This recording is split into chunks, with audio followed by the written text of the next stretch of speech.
نحمده ونستعينه ونستغفره ونعوذ بالله من شرور أنفسنا ومن سيئات أعمالنا من يهده الله فلا مضل له ومن يضلل فلا هادي له وأشهد أن لا إله إلا الله وأشهد أن محمدا عبده ورسوله أما بعد أعوذ بالله السميع العليم من الشيطان الرجيم بسم الله الرحمن الرحيم ومن أعرض عن ذكري فإن له معيشة ضنكا ونحشره يوم القيامة أعمى قال رب لم حشرتني أعمى وقد كنت بصيرا قال كذلك أتتك آياتنا فنسيتها وكذلك اليوم تنسى. قابل ذکر بزرگوں، نوجوان ساتھیوں، عزیز پیارے بچوں، عزتدار ماں اور بہنوں،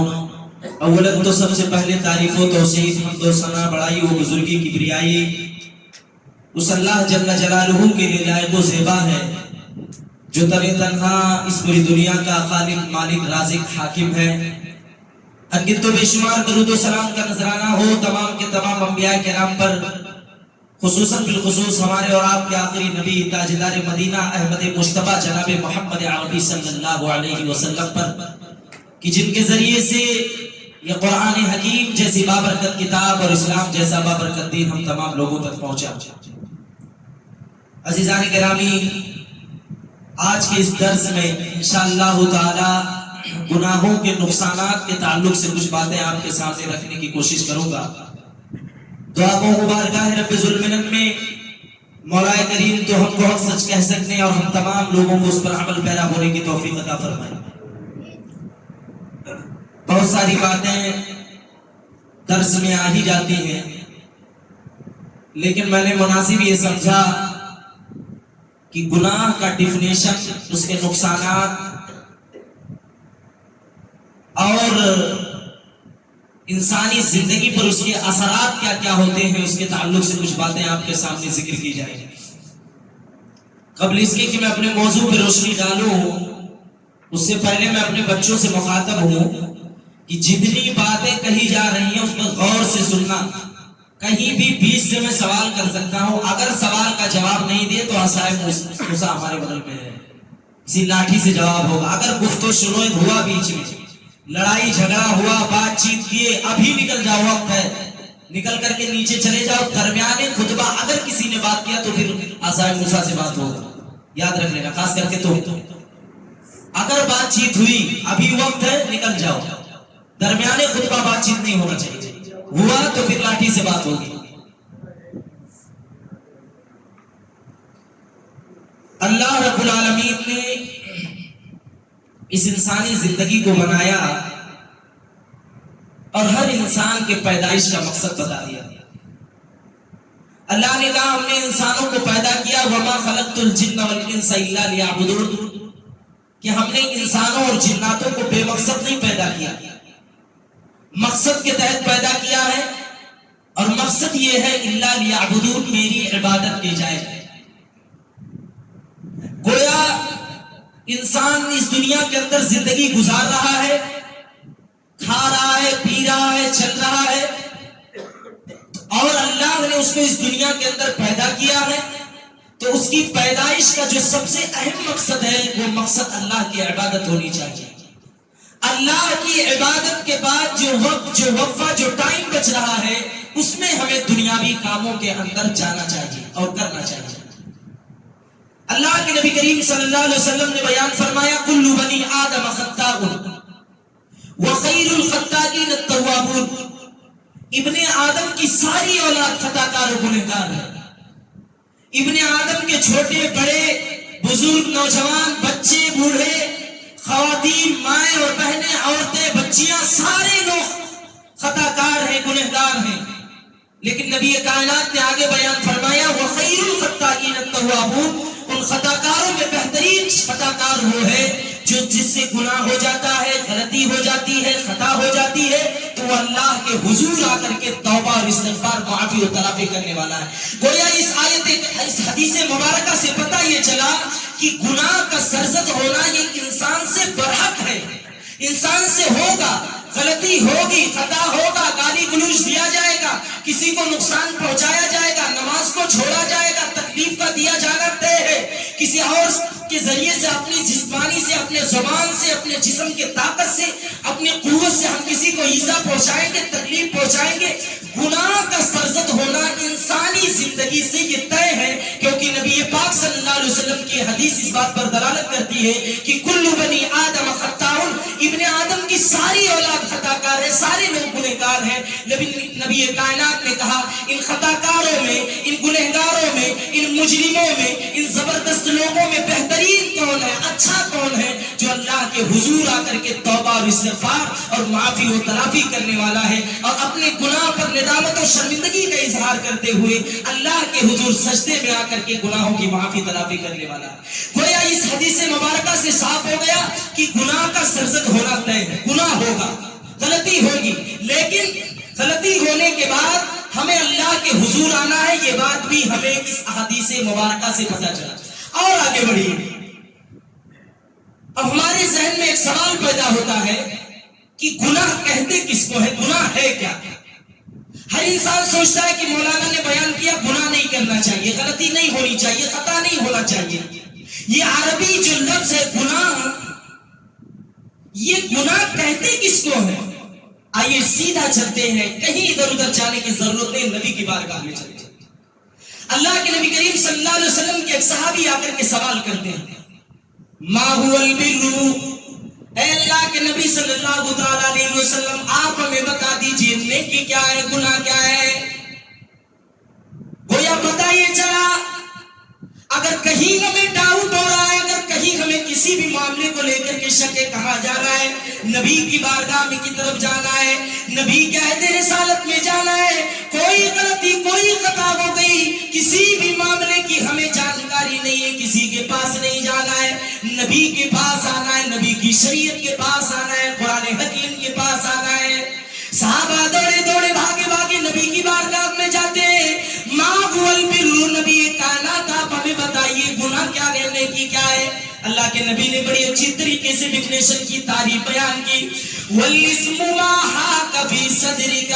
وکرہت ان یطلع علیہ الناس، اے لوگوں نیکی ہو گئے البر حسن الخلق، نیکی اچھے اخلاق کا نام ہے، اچھے کردار کا نام ہے، اچھے کیریکٹر کا نام ہے، کسی کو زبان سے تکلیف نہ دینے کا نام نیکی ہے، کسی کے ساتھ اچھا سلوک، اچھا برائی، اچھا بھلائی کرنے کا کام نیکی ہے۔ یہ نبی کائنات نے نیکی کا ڈیفینیشن بنایا۔ والاسم ما حاک فی صدرک، گناہ وہ ہے جو انسان کے دل میں کھٹک پیدا کرے۔ اگر انسان کوئی کام کو کر رہا ہے، نماز نہیں پڑھ رہا ہے، اگر نئی نماز پڑھنے کے لیے آ رہا ہے، اس کے دل میں کھٹک پیدا ہو گئی، سمجھ لیجئے کہ وہ غلط کام کر رہا ہے۔ اگر کسی چیز کی طرف لگتا، اس کا دل نہیں مان رہا ہے، اس کے دل میں کسی بھی طریقے کا کھٹک، نبی کائنات نے کہا سمجھ لیجئے کہ وہ گناہ کا کام ہے، وہ نافرمانی، وہ معصیت کا کام ہے۔ کیونکہ انسان اگر اچھا کام کرنے کے لیے جائے گا، نیکی کا کام کرنے کے لیے جائے گا، تو کبھی اس کے دل میں کسی بھی طریقے کا کوئی کھٹک نہیں پیدا ہوگا، وہ دھڑلے کے ساتھ آ کر کے نیکی کرے گا۔ کبھی کسی نمازی سے پوچھئے، جب آپ نماز پڑھنے کے لیے جاتے ہیں تو کیا آپ کے دل میں کسی بھی طریقے کا کھٹک پیدا ہوتا ہے؟ کسی صدقہ و خیرات کرنے والے سے پوچھئے کہ اے صدقہ و خیرات کرنے والے، جب آپ صدقہ و خیرات کرنے کے لیے جاتے ہو تو آپ کے دل میں کسی بھی طریقے کا کوئی جھجک پایا جاتا ہے یا آپ کے دل میں کھٹک پایا جاتا ہے؟ اس کا جواب بے شک یہی ہوگا کہ نہیں۔ کیوں؟ کیونکہ نبی کائنات نے بیان فرمایا اگر کوئی کام ہم کریں گے جس میں ہمارا دل کھٹکے گا، اس کا مطلب یہ ہے کہ دل میں ایک ایسی قسم کی بات آئے گی کہ آیا اس کام کو میں کروں کہ نہ کروں، یہ کام صحیح ہے کہ نہیں صحیح ہے، سمجھ لیجئے کہ وہ غلط کام ہے، گناہ کا کام ہے۔ نبی کائنات نے ڈیفینیشن کو واضح کر دیا کہ گناہ کیا ہے، نیکی کیا ہے۔ اچھا ایک بات اور یہاں پر اس ضمن میں یاد رکھنی چاہیے، اللہ کے نبی کریم صلی اللہ علیہ وسلم نے بیان فرمایا کہ ہمارے سماج کے اندر کچھ لوگ ایسے ہیں جن سے گناہ ہو گیا، غلطی ہو گئی، خطا ہو گئی، کسی کو تکلیف دے دیا، کسی کو پریشان کر دیا، کسی کو اذیت دے دی، یا گناہ کا کوئی بھی کام اس سے سرزد ہو گیا، نبی مکرم نے کہا اگر اس گناہ کو سماج کے اندر وہ ایکسپوز کرے گا، یعنی ظاہر کرے گا اس گناہ کو، گویا ہم ناش کی محفل سے لوٹ کر کے آئے، سماج کے اندر اگر کوئی نہیں گیا اس کو بتائیے، ایکسپوز کرنا ہوا، کسی کو تکلیف دیا ہم نے بتایا کہ صاحب ہم نے فلانے کو تکلیف دیا ہے، یہ ایکسپوز کرنا ہوا، کسی کو ستایا ہے سماج کے اندر آ کر کے بتایا فلانے کو اذیت دی ہے، کسی کو کسی بھی طریقے سے اگر ہم نے اذیت دیا ہے یا کوئی بھی غلطی، کوئی بھی گناہ، کوئی بھی خطا ہم سے سرزد ہوا ہے، اگر اس غلطی اور گناہ کے سرزد ہونے کے بعد ہم سماج کے اندر اس کو ایکسپوز کرتے ہیں، ظاہر کرتے ہیں، نبی مکرم صلی اللہ علیہ وسلم نے فرمایا کہ ایسے شخص کے گناہ کی معافی نہیں ہے، ایسے شخص کے گناہ کی معافی ہے ہی نہیں۔ اگر غلطی ہو گئی، خطا ہو گئی، گناہ سرزد ہو گیا، ہم نے اس کو چھپا لیا، اللہ سے معافی مانگ لی، تلافی کر لیا تو ٹھیک ہے، اچھی بات ہے، لیکن اگر ہم نے اس گناہ کو ظاہر کیا، نبی مکرم صلی اللہ علیہ وسلم حدیث کے اندر بیان فرماتے ہیں کہ اللہ رب العالمین ایسے شخص کے گناہ کو پردہ ڈال دیتا ہے۔ کسی سے کوئی گناہ ہو گیا، کوئی غلطی ہو گئی، کوئی خطا سرزد ہو گیا، اللہ رب العالمین اس شخص کے گناہ کو پردہ ڈال دیتا ہے۔ رات میں کیا رات بھر پردہ ڈالتا ہے، دن میں کیا دن بھر پردہ ڈالتا ہے، لیکن وہ آدمی کیا کرتا ہے، اس گناہ کو ظاہر کر دیتا ہے، ایکسپوز کر دیتا ہے۔ نبی مکرم نے کہا ایسا شخص اللہ رب العالمین کے پردے کو چاک کر دیتا ہے، گویا اللہ نے اس کے گناہ کو چھپایا، وہ سماج کے اندر ظاہر کر رہا ہے، معاشرے کے اندر ظاہر کر رہا ہے، سوسائٹی کے اندر ظاہر کر رہا ہے۔ نبی مکرم نے کہا ایسے شخص کے گناہ کی معافی اللہ رب العالمین کیا نہیں۔ اور آگے بڑھیے، گناہوں کے نقصانات کیا کیا، گناہوں کے نقصانات کیا کیا؟ سب سے پہلا اور اہم نقصان یہ ہے کہ اللہ رب العالمین گناہ کرنے کی وجہ سے لوگوں کے دلوں پر دھبا اور سیاہ کلر کا نقطہ ڈال دیتا ہے، اس کے دل کو اللہ تعالیٰ بلیک کر دیتا ہے۔ ایک ہوتا ہے دل کا بلیک کرنا، ایک ہوتا ہے پورے کے پورے دل کو کالا کر دینا،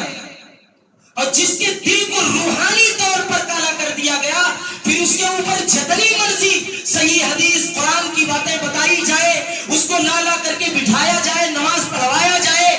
اچھی باتیں بتائی جائے، دین کی طرف رغبت دلائی جائے، یقین جانیے میرے بھائیوں اور دوستوں، وہ نیکیوں کی طرف سبقت نہیں کرے گا، کیونکہ اللہ رب العالمین نے اس کے دل پر ایک دھبا ڈال دیا ہے۔ دلیل اس طرح سے ہے، آئیے حدیث کی طرف میں آپ کو لے کر کے چلتا ہوں۔ نبی مکرم صلی اللہ علیہ وسلم نے بیان فرمایا ان المؤمن اذا اذنب كانت نقطة سوداء في قلبه، مومن سے جب کوئی گناہ ہوتا ہے، جب کوئی غلطی ہوتی ہے، جب کوئی خطا ہوتا ہے، اللہ رب العالمین اس کے دل پر ایک بلیک کلر کا، سیاہ کلر کا نقطہ ڈال دیتا ہے۔ فَإِن تَابَ تَابَ اللَّهُ عَلَيْهِ، اگر اس نے توبہ کر لیا، اگر اس نے استغفار کر لیا، اگر اس نے معافی مانگ لیا اپنے اس گناہ کو،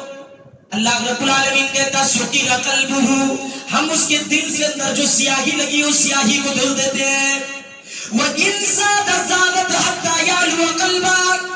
اور اگر وہ گناہ پہ گناہ کرتا ہوا چلا جاتا ہے، کنٹینیو گناہ پہ گناہ کرتا ہوا چلا جاتا ہے، معافی نہیں مانگتا، استغفار نہیں کرتا، رب کے حضور آ کر کے معافی تلافی نہیں کرتا، نبی مکرم نے فرمایا وَإِن زَادَ زَادَتْ حَتَّى يَعْلُوَ قَلْبًا فَذَلِكَ الرَّجُلُ الَّذِي ذَكَرَ اللَّهُ عَزَّ وَجَلَّ فِي الْقُرْآنِ كَلَّا بَلْ رَانَ عَلَىٰ قُلُوبِهِم مَّا كَانُوا يَكْسِبُونَ، اللہ رب العالمین اس کے دل کو مکمل طور پر سیاہ کر دیتا ہے، کالا کر دیتا ہے۔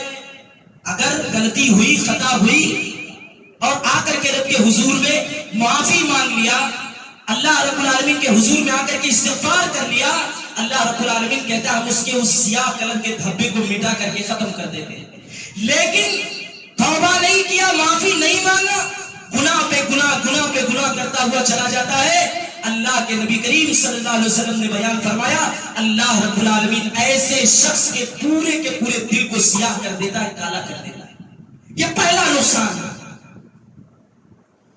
ایک حدیث کے اندر عبداللہ بن عباس رضی اللہ تعالیٰ عنہ نے بیان فرمایا ان للحسنۃ ضیاء فی الوجہ ونورا فی القلب وسعۃ فی الرزق وقوۃ فی البدن. اللہ رب العالمین نیکیوں کی وجہ سے چہرہ منور کر دیتا ہے. ونورا فی القلب، انسان کے دل کو اللہ رب العالمین منور کر دیتا ہے. انسان کے دل کو اللہ تعالیٰ منور کر دیتا ہے. وسعۃ فی الرزق، نیکی کی وجہ سے اللہ رب العالمین اس کے رزق کو بڑھا دیتا ہے. وقوۃ فی البدن، نیکیوں کی وجہ سے اللہ رب العالمین اس کے جسم کو اندر طاقت و قوت دے دیتا ہے. لیکن اگر کوئی شخص گناہ کرتا ہے، نافرمانی و معصیت کا کام کرتا ہے، اس کا الٹا سمجھ لیجئے، اس کے چہرے کو بلیک کر دیا جاتا، سیاہ کر دیا جاتا ہے. اس کے دل کے اندر سے نورانیت کا خاتمہ ہو جاتا ہے. اس کے رزق کو اللہ تعالیٰ چھین لیتا ہے اور اس کے گھر سے آئی ہوئی روزی کو اللہ تعالیٰ تنگ کر دیتا ہے. نیکی کرو گے تو چہرے پہ نورانیت، دل منور، قوت و بدن میں اضافہ، روزی میں اضافہ. برائی کرو گے تو چہرے کو سیاہ اور کالا کر دیا جائے گا، چہرے سے نورانیت ختم کر دی جائے گی. قوتاً فی الضعف، اور طاقت و قوت اللہ رب العالمین چھین لے گا،